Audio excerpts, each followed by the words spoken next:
प्रस्तुति मान्छे नराम्रो हजुर नराम्रो राम्रो होइन राम्रो स्वर स्वर ठिकै छ टाइम त हजुर 1-4 भनेर ठिकै छ भन्नुभयो टाइम त छ कि छैन त अनि भनिहाले मैले अब के गर्नु गएको बोलेको बोली र के भन्छ त्यो हालेको बोली चाहिँ फर्किन भन्छन् अब गइ त हाल्यो के भन्नु मैले भनिहालेँ यसो मिलाउन सक्यो भने मिलाउला होइन उहाँहरूको प्रस्तुति फेरि राखौँला होइन पनि हामीसँग यस्तै यस्तै अझै रोचक प्रस्तुतिहरू छन् अझै बाँकी नै छन् धैर्य गर्नुको लागि एकैछिन अब चाहिँ हामी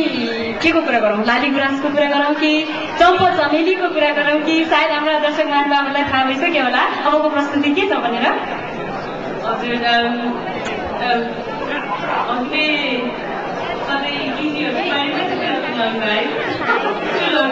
हाम्रा बहिनीहरू उनीहरूलाई हेर्दै यति राम्रो छन् यति राम्रो छन् कि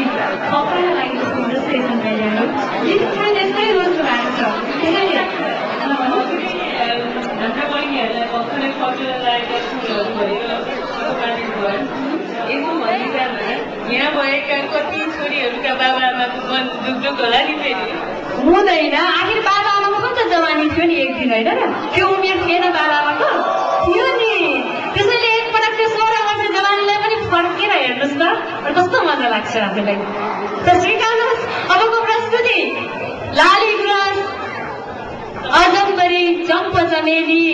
जे भने नि हुन्छ हजुर म त नेपाली आखिर जस्तो सुकै उपनमा दिए तापनि हामी नेपाली हौ त्यसैले हाम्रा कलाकार बहिनीहरू आफूलाई नेपाली हुँ भनेर गर्व गर्दै स्टेजमा आउँदै हुनुहुन्छ स्वीकार्नुहोस् यो हाम्रो अर्को प्रस्तुति धन्यवाद